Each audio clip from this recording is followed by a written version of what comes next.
So sino nga ba ang sa tingin ko ang magiging pinakamalakas sa bagong henerasyon in the future? Bali yung mga karakter nga na babanggitin ko ay sila yung mga karakter na sa tingin kong mangingibabaw ang lakas kung sakaling magkaroon man ng Pip Shinobi War, or kung sakaling haharapin na ng new generations yung pinakamalakas nilang kalaban.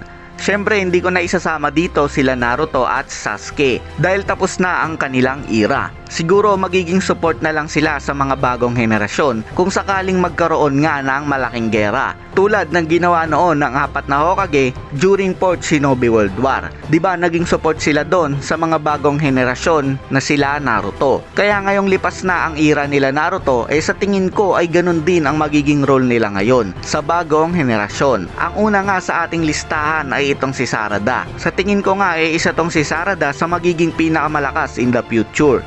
Ang possible nga na maging asset nitong si Sarada in the future, una ay yung kanyang full body Susanoo. Though hindi pa nga natin alam sa ngayon kung paano maaawik ni Sarada yung kanyang Mangekyo Sharingan, isasama ko na tong full body Susanoo sa kanyang asset. Dahil sure ako na in the future maa-awake niya yung kanyang eternal Mangekyo Sharingan. Sa ngayon wala pa din akong idea kung ano ang magiging ability ng EMS nitong si Sarada. Pero malaki ang chance na unique ang magiging ability ng EMS niya. Syempre alangan namang Amaterasu pa din ang ibigay na ability ng author, di ba? Alam naman natin na useless na yung mga ganyang ability dahil de-absorb na nga yung mga kalaban ngayon. At isa pa siya ang kauna-unahang babae na makaka-awake ng EMS kung sakali. Kaya possible na magiging malakas at useful yung makukuhang ability ni Sarada sa kanyang EMS. Pangalawa is yung mitotic regeneration na maaaring ituro ng kanyang nanay na si Sakura. Bali malaking tulong hindi lang sa kanya kundi pati na din sa mga kasamahan niya kung sakaling matutunan ito ni Sarada. And last ay yung kanyang malahalimaw na lakas.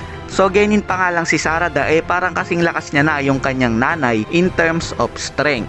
Next ay itong si Mitsuki. So unang appearance pa nga lang nitong si Mitsuki masasabi na natin na napakalayo ng lakas niya kung ikukumpara natin sa mga kaedaran niya. Dahil sa murang edad nakakagamit na nga ng Sage Mode itong si Mitsuki. And gamit nga yung Sage Mode niya nagawa niya nga matalo itong si Shino. So imagine hindi basta-bastang shinobi itong si Shino. Siguro Jonin level or above ang level ng lakas nitong si Shino. Pero tinalo nga lang siya ng isang genin na si Mitsuki gamit yung Sage Mode niya. Partida pa yan, hindi pa ganon katagal nagagamit ni Mitsuki yung kanyang Sage Mode. So in the future ay sure ako na mas matagal niya nang magagamit yung kanyang Sage Mode. At hindi pa tayo sure kung saan ba talaga ito nagmula. Malay natin, sa isang Otsutsuki pala na si Toneri nang galing yung Sage Mode na to. Dahil magkamukha nga sila at parehas din yung itsura ng Sage Mode ni Mitsuki sa Tenseigan Chakra Mode ni Toneri. And kung totoo man yung theory na yan, mako-consider natin na Otsutsuki level din itong si Mitsuki, tulad ng sunod nating babanggitin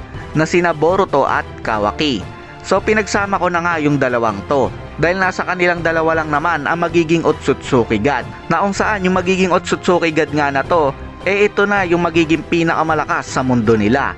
So kahit pagsamahin mo pa siguro si Kaguya at Ishiki para labanan yung Otsutsuki God na to, hindi mananalo.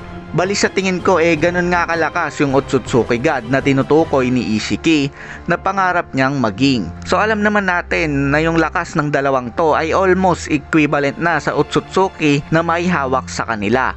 Itong si Boruto ay almost kasing lakas na ni Momoshiki, while itong si Kawaki naman ay almost kasing lakas na ni Ishiki. Bali may foreshadowing na nga na sila ang papalit sa mga malalakas na Otsutsuki na to. Dahil kung mapapansin nyo, itong si Boruto nga ang tumapos kay Momoshiki, while itong si Kawaki naman ang tumapos kay Ishiki. Diba? Parang foreshadowing na.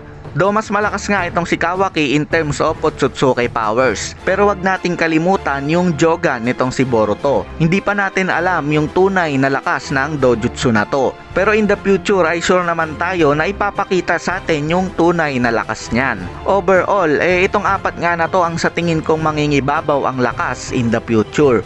So hindi lang lakas ang meron sila, matalino at madiskarte din yung apat na to sa pakikipaglaban. So kung napansin nyo, hindi ko na din sinama yung mga ninjutsu nila. Dahil gaya nga ng sabi ko kanina, de-absorb na nga yung mga kalaban ngayon.